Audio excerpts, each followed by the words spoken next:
बच्चों, let's read the question. Give major differences between infectious and non infectious diseases. Question में बोला गया है कि हमें यहाँ पे मेजर अंतर बताने हैं इन्फेक्शियस और नॉन इन्फेक्शियस डिजीज के बीच का. तो इस क्वेश्चन का की कॉन्सेप्ट है, the key concept of this question is कि हमें यहाँ पे दोनों बातों के बारे में पता होना चाहिए कि इन्फेक्शियस डिजीज क्या होती है, इन्फेक्शियस एंड नॉन इन्फेक्शियस.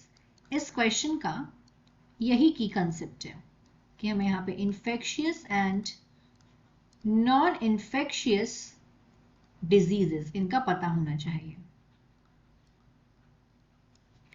तो यहां पे हम दोनों के अंतर के बारे में बात करेंगे, डिफरेंस बिटवीन.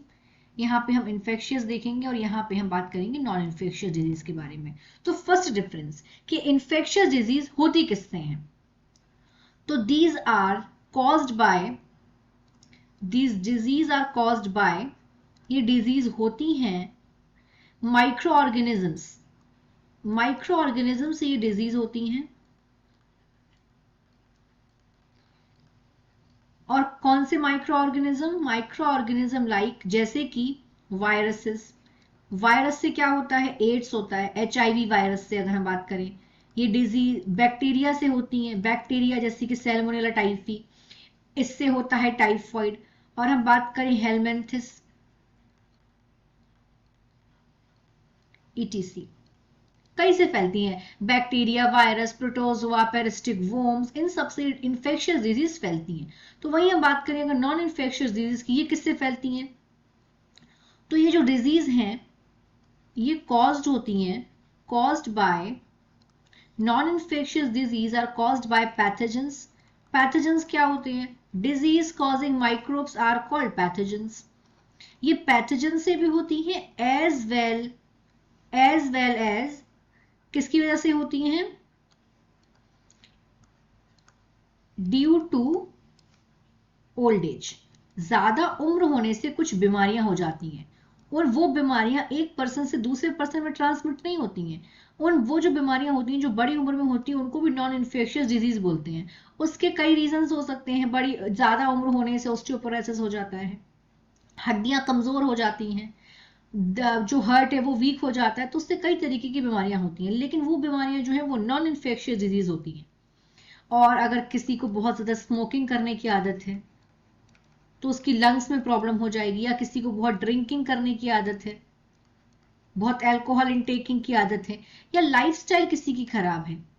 अगर किसी को बहुत ज्यादा जंक फूड खाने की आदत है, टाइम से सोने उठने की आदत नहीं है, तो इनसे जो बीमारियां होंगी इसकी वजह से वो होंगी नॉन इन्फेक्शियस डिजीजेस. क्योंकि ये जो बीमारियां हैं ये एक पर्सन से दूसरे पर्सन में ट्रांसमिट नहीं होती हैं. अब हम बात करें अगर इन्फेक्शियस डिजीज के एग्जाम्पल्स के बारे में, तो हमने क्या बात करी थी. अगर हम बात करें वायरस से कौन सी बीमारी फैलती है, तो एड्स फैलता है वायरस से. अगर हम बात करें बैक्टीरिया से क्या फैलता है, तो टाइफॉइड फैलता है बैक्टीरिया से. किस बैक्टीरिया से, सैल्मोनेला टाइफी. अलग अलग चीजों से. अगर हम बात करें पोलियो भी एक वायरल डिजीज है. कॉलेरा फैलता है विब्रियो कॉलेरा से. तो ऐसे ये कुछ एग्जाम्पल्स हो गए इन्फेक्शियस डिजीज के.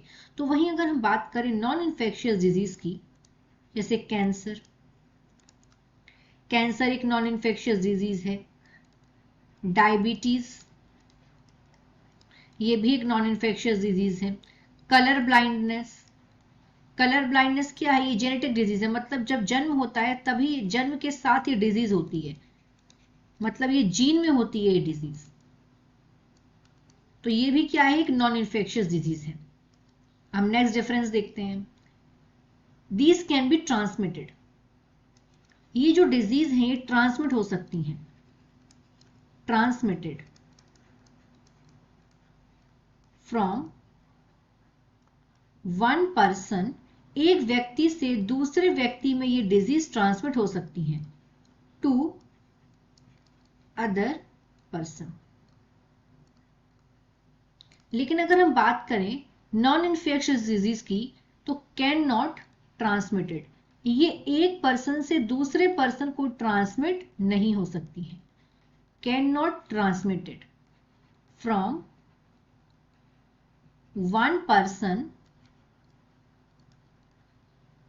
to other person। एक व्यक्ति से दूसरे व्यक्ति को ये बीमारियां नहीं फैल सकती हैं। अब अगर हम बात करें, अगर किसी एक इंसान को कैंसर है तो उसके साथ अगर आप खाओगे बैठोगे तो आपको कैंसर नहीं होगा, लेकिन अगर वही किसी को अगर टाइफॉइड है, एड्स है, पोलियो है, कॉलेरा है, तो ये एक पर्सन से दूसरे पर्सन फैलने, ये डिजीज फैलती हैं, इसीलिए इनको इन्फेक्शियस डिजीज बोलते हैं। तो यहाँ पे हमने इन्फेक्शियस और नॉन इन्फेक्शियस के 3 डिफरेंसेस को देखा। I hope you understood it well. All the best.